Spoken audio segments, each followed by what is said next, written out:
Hello tout le monde, ici Monica de la nouvelle chaîne Baking Up. Aujourd'hui, je compte te raconter comment mon bypass s'est passé.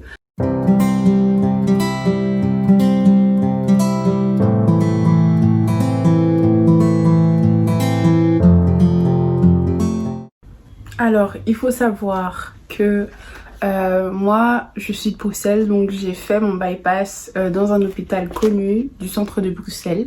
Quand j'ai été, c'était parce que j'avais essayé de faire mon bypass dans un autre hôpital qui est en périphérie bruxelloise, du côté de la région flamande. Mais cet hôpital me permettait pas déjà de payer en plusieurs fois, sachant que je suis étudiante et que je suis fauchée, c'était pas une bonne idée. Et donc en gros après, quelqu'un m'a envoyé dans l'hôpital qui se trouve au centre de Bruxelles et c'est là que toute l'aventure a commencé. Donc je me suis rendue dans cet hôpital du centre de Bruxelles. Donc en gros, faut savoir que quand on demande un premier rendez-vous dans le service, dans ce service-là qui gère le poids des gens et tout, le premier rendez-vous qu'on a, c'est avec une nutritionniste. Et donc en gros, elle vous pose un peu des questions sur pourquoi vous êtes là, pourquoi vous voulez et vous êtes intéressé par cette opération-là. Il faut savoir que la nutritionniste, pendant ce premier rendez-vous, si elle vous sent ou si elle vous sent pas, elle vous explique comment et en quoi consiste cette opération. C'est jamais le patient qui choisit quelle opération il veut faire.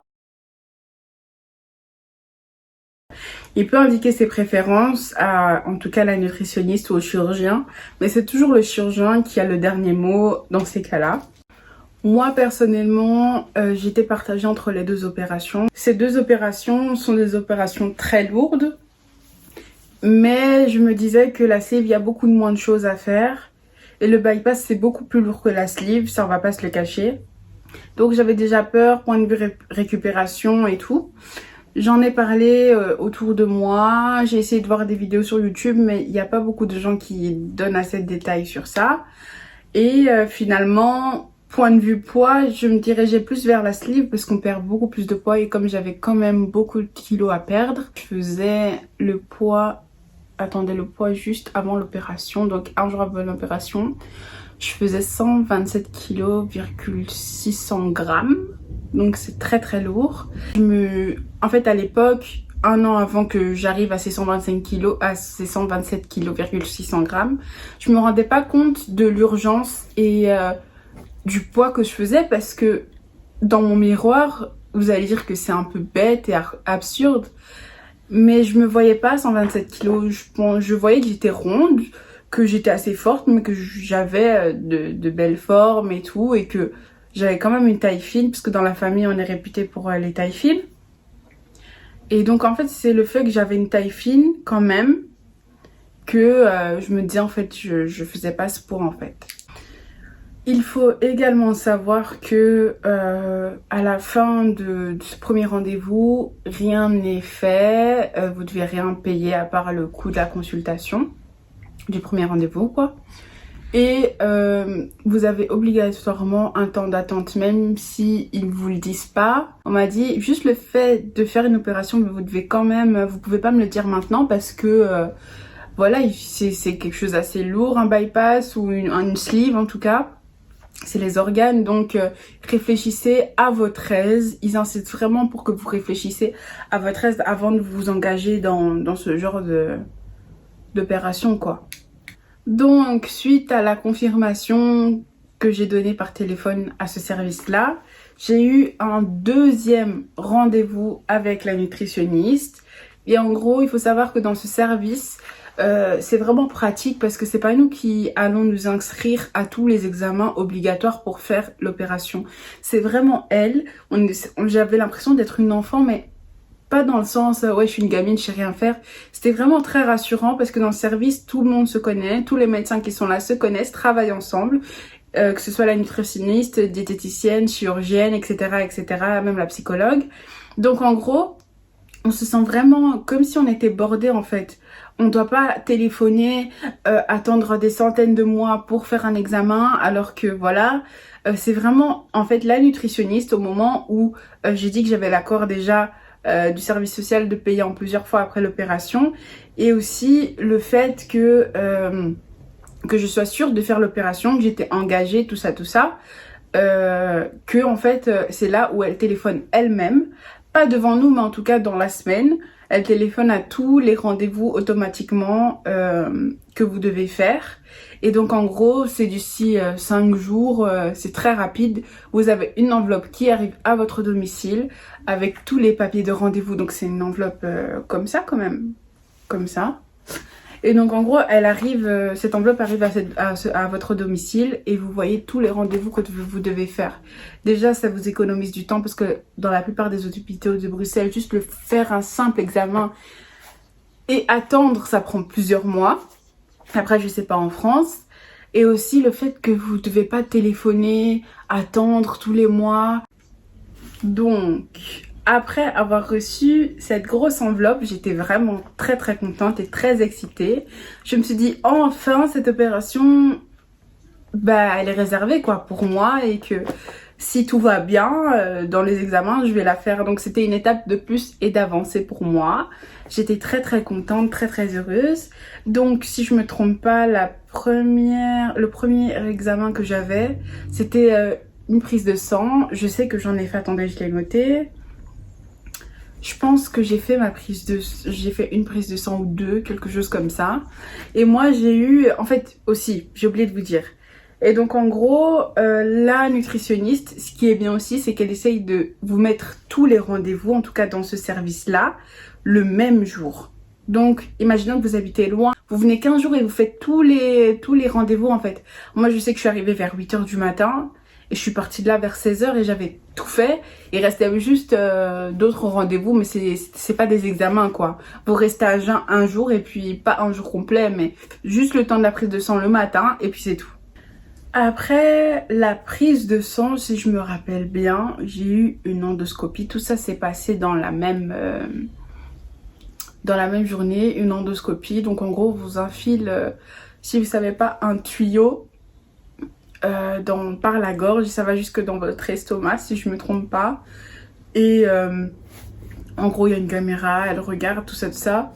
Moi j'en garde un souvenir assez négatif parce qu'en fait il faut savoir que pour une endoscopie c'est très douloureux, mais vous avez le choix et la possibilité, enfin en tout cas moi j'ai pas eu la possibilité, mais en tout cas vous avez le choix et la possibilité de le faire avec ou sans anesthésie.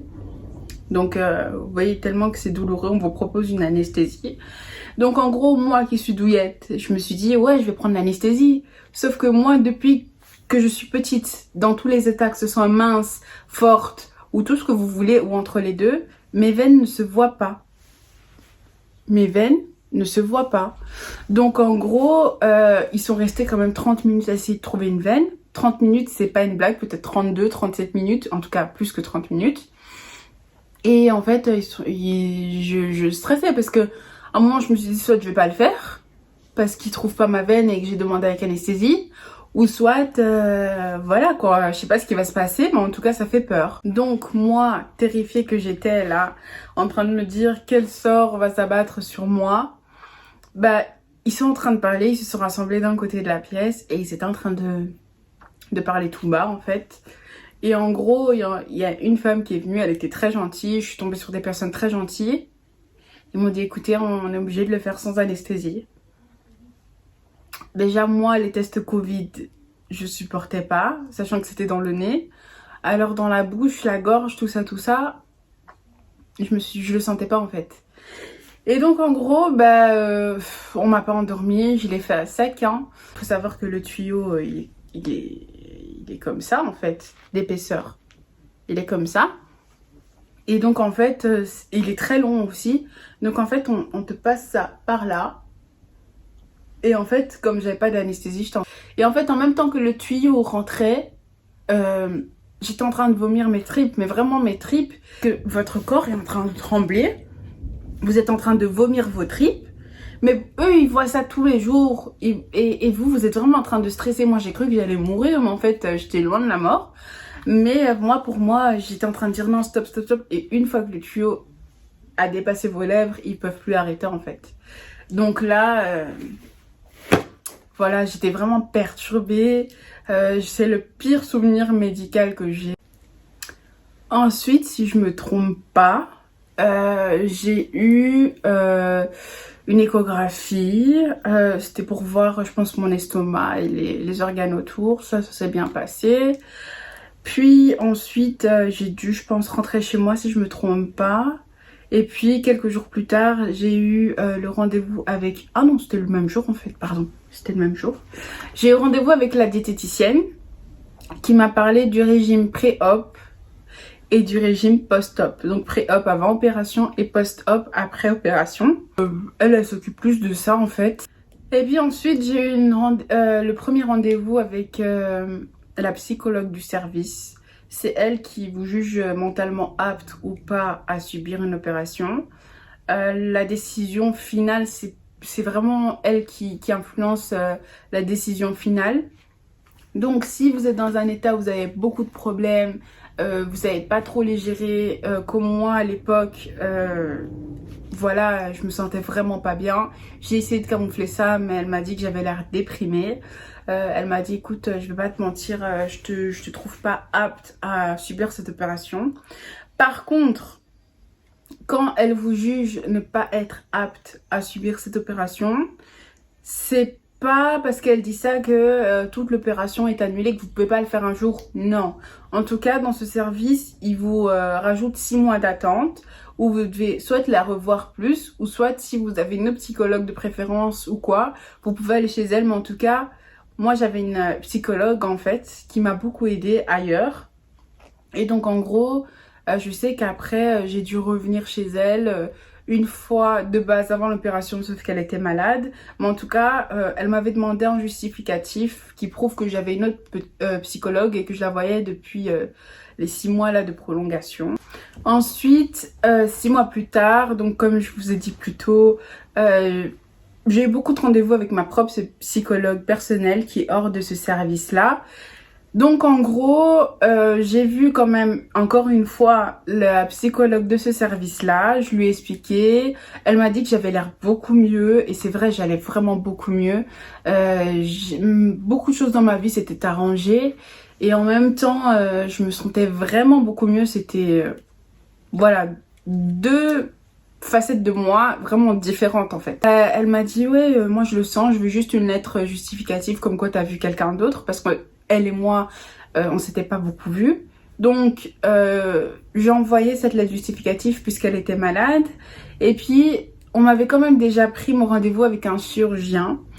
Et donc, c'est le chirurgien. Il faut savoir que le chirurgien, c'est lui, même au premier rendez-vous que vous avez avec lui, qui vous donne la date de l'opération. Moi, j'ai eu le rendez-vous avec le chirurgien. J'ai dû attendre quand même pas mal de temps. Ça m'a pas réellement dérangé. Après, il y a toujours des priorités. Le bypass, c'est pas une opération d'urgence. Il faut savoir que c'est un rendez-vous qui passe très très vite. Donc, moi, je vais vous expliquer. J'ai eu 2 rendez-vous avec 2 chirurgiens différents. Il faut savoir que il vous explique vite fait ce qu'est le bypass, tout ça, tout ça. Il vous montre des images, il vous dessine carrément ce qu'il va faire. Moi, je suis tombée sur un homme, un jeune homme. Il était assez pressé, je trouve. Mais voilà. Moi, je dois dire que sur le moment, j'étais rassurée. Après, j'ai eu beaucoup de moments où je réfléchissais. Et en même temps, un homme, pour parler parfois de, imaginons que j'avais mes règles ou quoi, ce genre de choses qui sont assez féminins, j'étais très très gênée de le dire en fait. Parce que moi, avec le surpoids, j'ai eu beaucoup de problèmes de règles, sachant que à partir juste avant Noël, j'ai eu mes règles et jusqu'à une semaine après l'opération, je les ai eues. Ça ne s'est pas arrêté une fois. Et je tremblais pour poser cette question. Finalement, il m'a donné la date du 21 février 2022. J'étais très excitée, très contente. Mais ça, c'était après. Parce que le moment où il m'a dit le 21 février 2022, sachant qu'on était vers le 28 janvier, 27 janvier, je me suis dit en fait, il me reste 3 semaines. Je m'attendais pas à ce que ce soit plus tôt parce que juste un simple rendez-vous avec le chirurgien, j'ai dû attendre presque 2 mois. Donc je me suis dit pour l'opération, même si c'est 3 mois, vers mars et tout, ça me dérange vraiment pas du tout. Je stressais mais je voulais pas trop le montrer parce que j'étais prête, mais le problème c'est que je m'attendais pas aussitôt. Donc en gros il m'a demandé si ça me convient parce qu'il peut pas vous imposer ça, si ça vous convient pas, bah voilà, il change la date, il trouve une autre. Mais je me suis dit plus vite c'est fait et plus vite on est tranquille, plus vite je perds du poids pour l'été aussi et je suis plus à l'aise avec mon corps et je souffre moins. Il m'avait aussi prévenu que étant donné qu'on était en temps de Covid, attendez juste 2 minutes. J'allais être contactée déjà pour avoir un rendez-vous avec l'anesthésiste et aussi pour faire mon test PCR obligatoire avant toute opération, en tout cas en ce temps-là. Je pense 1 semaine et demie avant l'opération. J'avais pas eu de nouvelles en fait de sa part, ni de l'hôpital. J'ai téléphoné et on m'a dit oui, écoutez, le docteur, il vous a pas mis dans le planning, tout ça, tout ça. Et donc en gros, j'ai pas compris, j'ai paniqué, je me suis dit, ben finalement, je vais pas faire l'opération. Et comme j'avais une personne assez impolie au téléphone qui disait, écoutez, on a des choses plus importantes à faire, alors que moi, je devais de base me faire opérer 1 semaine après, ce qui est quand même urgent. Elle a pas considéré ça comme urgent, sachant que je devais faire encore des tests et l'anesthésie, si vous y passez pas, c'est très dangereux si on vous opère sans que vous passiez chez un anesthésiste. Puis on m'a dit que la salle d'opération, en fait, ce jour-là, le 21 février 2022, était occupée. J'ai donné 2 versions. Et puis après, on m'a dit qu'il avait disparu, tout simplement. Et puis on m'a dit qu'il travaille plus à l'hôpital. Et c'est un choc, déjà pour le cerveau et pour le corps aussi. Parce que vous êtes en plein régime préopératoire.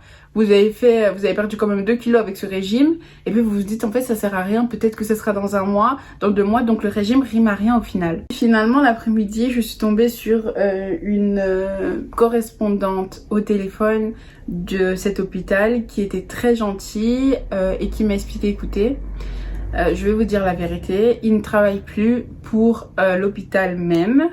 Il a oublié de prévenir ses patients. Mais est-ce que vous avez une autre chirurgienne de préférence, tout ça, tout ça? J'ai expliqué que ma psychologue m'avait proposé une femme qui allait me convenir selon elle. Et c'est vrai, finalement, elle m'a bien convenu. Et donc, en gros, j'ai dit son nom approximatif parce que j'avais oublié, en fait. Et donc, en gros, j'ai demandé avec panique, est-ce que si j'ai un rendez-vous en urgence 1 jour plus tard, en fait, ou 2 jours plus tard... dans la même semaine, est-ce que je vais être opérée dans 1 mois, dans 2 mois, dans 3 mois? Ben finalement non. On m'a proposé entre le 21 février, donc le jour initial, et le 22. Et j'ai quand même choisi le 21 février parce que sinon j'allais faire 1 jour de plus en régime préopératoire, sachant que c'est très très dur. J'étais hyper contente. Finalement, j'allais quand même faire l'opération le jour qui était convenu avec une médecin à laquelle je pouvais poser toutes mes questions, une chirurgienne pardon, à laquelle je pouvais poser toutes mes questions. Et puis voilà, j'étais vraiment rassurée. Alors le jour du rendez-vous avec la chirurgienne, j'étais très contente parce que j'ai rencontré des bypassés.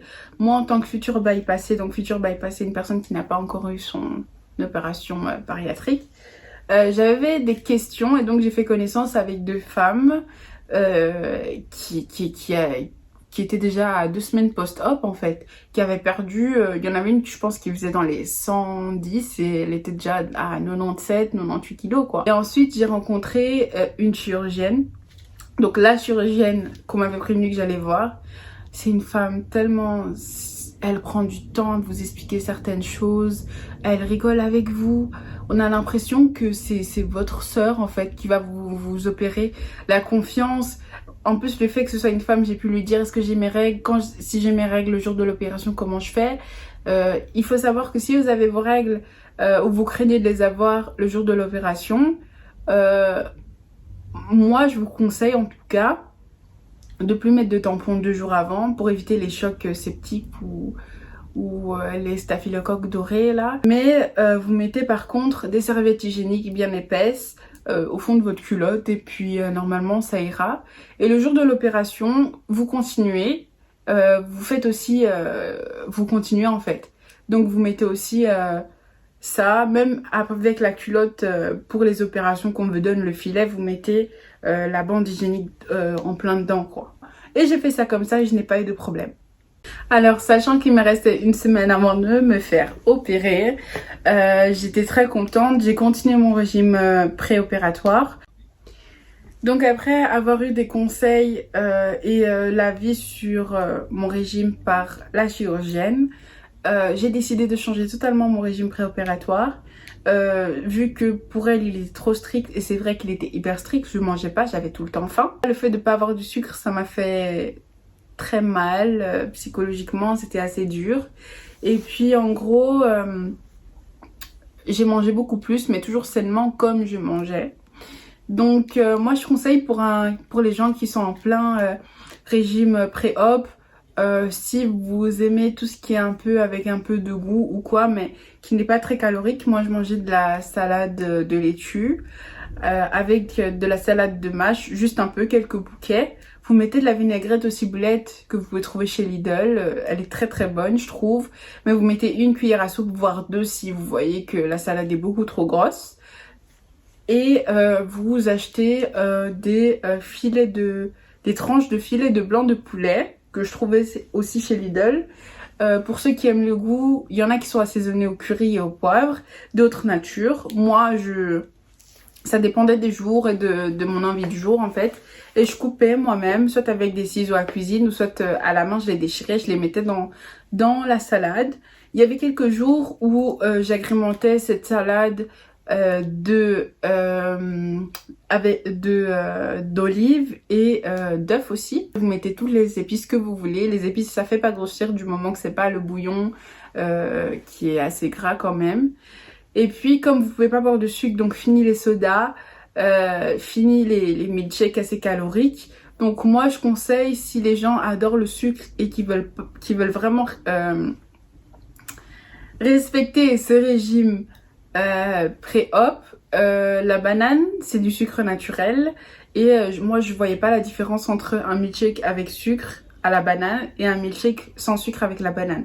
Donc j'avais assez le même goût. Après pour les autres fruits en milkshake, vous sentez qu'il n'y a pas de sucre et c'est dégueulasse. Mais je vous conseille de faire des milkshakes à la banane sans crème. Vous mettez simplement du lait, la banane, vous faites mousser et vous mixez. Après pour les gens qui ont du mal à boire de l'eau, moi je buvais beaucoup de thé peppermint parce que peppermint anis. Moi je déteste l'anis, mais l'anis dégage une sensation de sucré. Donc voilà, ça m'a beaucoup aidé. Et également après du canderel, du sucre, c'est du faux sucre en fait, j'ai oublié comment on appelle ça. De l'édulcorant qui est assez bien. Donc vous pouvez en mettre une cuillère si vous supportez vraiment pas le thé sans sucre ou si vous avez du mal à boire de l'eau. Et puis moi ce que je faisais parfois, pour les gens qui aiment pas le thé, je vous conseille parfois de manger juste un fruit avant. Exemple, moi j'adore le raisin, mais il faut un raisin vraiment très sucré. Vous mangez un fruit juste avant qui est vraiment très sucré, parce que je sais que certaines personnes, les fruits en pré-op, en régime pré-op, c'est interdit. Moi c'était interdit, mais j'en ai parlé un peu avec ma chirurgienne et je sais que si j'en mangeais un ou deux, c'était pas mortel et c'était pas très grave. Et c'était pas très grave, pardon. Je me trompe avec les mots, il est tard. Et voilà quoi, donc je vous conseille de manger un fruit très sucré et vous buvez de l'eau juste après et ça vous donne l'impression que vous buvez du jus en fait. Après tout ce qui est jus de pomme et tout, du moment qu'il n'y a pas de sucre ajouté, je pense que c'est bon. Mais moi j'avais craqué une fois, je vais vous avouer, sur un jus de pomme. Mais par contre je l'avais dilué avec beaucoup d'eau. Donc je l'ai bu au final en 3 jours parce que j'avais dilué avec pas mal d'eau. J'avais dilué 1 litre de jus de pomme avec quand même 3 litres d'eau. Et donc en gros le sucre je le sentais mais vraiment légèrement. Et j'ai pas bu toutes ces calories et ce sucre en une fois quoi. C'est le seul écart que j'ai fait en fait. Alors le jour J. Donc en gros vous devez acheter un produit. Écrivez-moi un message et je vous donnerai le produit. Et en gros, ce produit, c'est un savon antiseptique. Et en fait, vous devez juste vous laver de manière assez précise. Donc moi, on m'avait donné une fiche pour me montrer comment je devais me laver. Et avec quoi, comment appliquer ce savon, à quel moment, patati patata. Donc moi, je me suis réveillée. directement, voilà, j'ai fait ma première douche, puis j'ai fait ma deuxième douche.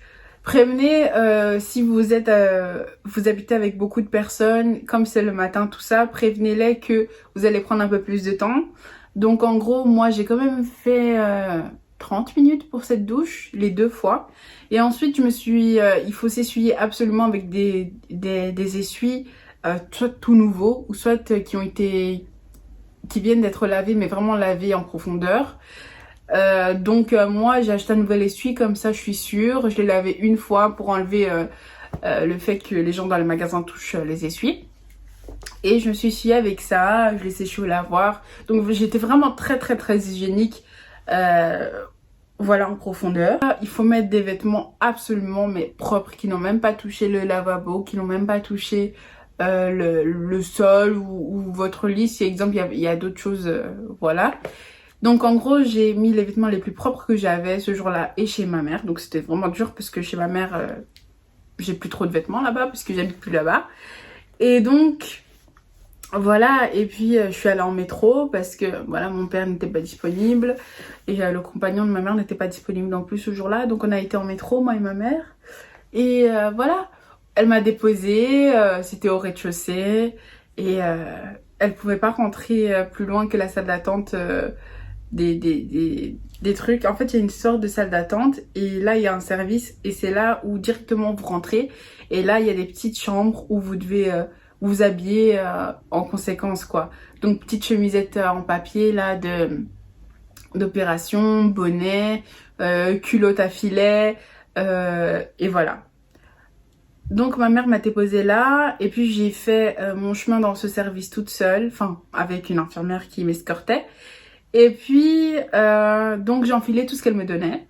Moi j'ai eu un petit problème parce que j'avais mes règles et en plus les culottes qu'ils fournissent au filet dans cet hôpital étaient pas assez larges pour moi.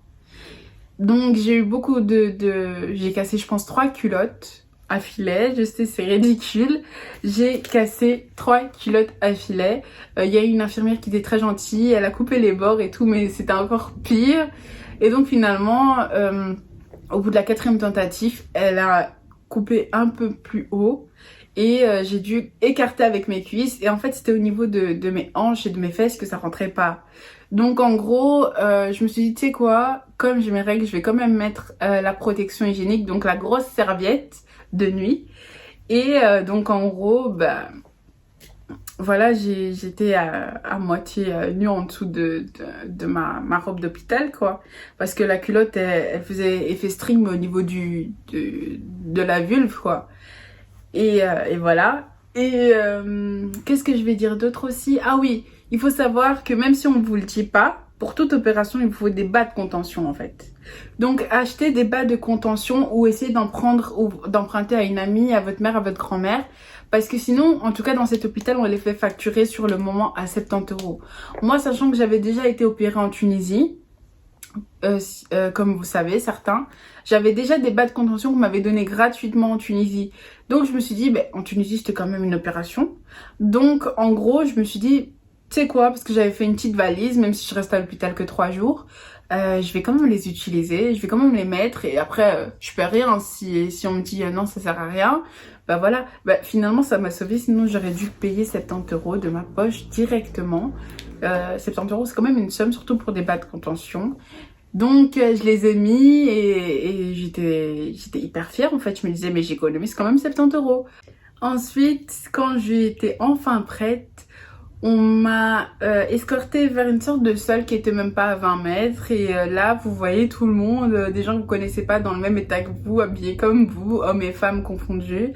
Et en fait c'est assez drôle parce qu'il y en a qui dorment, il y en a qui ils ont l'air un peu voilà perdus, il y en a qui sont un peu gênés quand on les voit comme ça aussi. Moi j'étais très gênée parce que j'avais une sorte de jury qui était là et comme je suis arrivée la dernière, tout le monde m'a vue en fait, sauf ceux qui dormaient. Et donc en gros j'ai quand même attendu là 2 à 3 heures. Ça m'a pas dérangé parce qu'on dort en fait, on dort. Et puis d'un coup on vous appelle, on dit votre nom, si vous entendez pas de toute façon ils regardent qui vous êtes sur le bracelet là. Et puis voilà, ça a été très très vite à partir de là. Je m'attendais pas à ce que ça aille très très vite. On m'a pris avec la chaise roulante parce que on vous prend par la chaise roulante puisque je pense avec les chaussons et tout, vous pouvez pas marcher sur le sol et c'est assez froid comme sol. Donc en gros, on m'a poussé gentiment. Et donc en gros, on arrive là et on arrive dans une salle où les gens, en fait, même pas avant d'arriver dans cette salle, en fait, les gens vous posent des questions. Ça va? Comment vous allez? Pas de... En fait, plusieurs personnes vous posent toujours à chaque fois les mêmes questions. Je pense pour voir si vous répondez vite, pour voir si vous avez encore tous vos esprits, pour voir si, voilà, ils oublient pas quelque chose. C'est très important. Et donc en gros on me dit toujours pas d'opération avant, patati patata, si oui vous répondez, comment vous vous sentez, vous êtes prête, patati patata, jusqu'à ce que vous arrivez dans le bloc en fait. Moi j'étais pas sûre que c'était le bloc, mais après quand j'ai vu qu'on commençait à m'enlever la chemise, à me mettre les électrodes, patati patata, j'étais un peu gênée parce qu'on voyait ma poitrine et tout, mes seins tout nus et tout, mais je me disais de toute façon quand je vais être endormie ça va être encore pire. Là, à un moment, tout le monde me posait les mêmes questions, tout le monde était bienveillant, souriant. J'ai jamais été traitée comme ça. C'est franchement, j'ai les émotions parce que tout le monde est souriant en fait. Alors que c'est un truc hyper sérieux qui va s'arriver, ils stressent pas. Peut-être qu'ils stressent, mais en tout cas ils le montrent pas. Et ils sont vraiment tellement bienveillants. Ils ont tellement de choses à faire que je me demande comment ils ont le temps de sourire, d'être attentionné comme ça avec nous. Voilà, c'est vraiment une belle expérience. Et donc en gros, à un moment, j'étais un peu perturbée parce que je voyais pas la chirurgienne. Et personnellement, moi je me suis dit non, c'est quelqu'un d'autre qui va m'opérer, peut-être qu'elle est malade ou peut-être qu'elle est pas encore arrivée, tout ça, tout ça. Et donc j'étais vraiment perturbée, je tournais ma tête comme ça et tout. Et à un moment, je la vois. Et elle me fait bonjour madame Monica, vous êtes prête et tout, t'es prête et tout. Je dis oui je suis prête. Maintenant que je vous ai vu, je vais vous avouer que je suis vraiment soulagée en fait.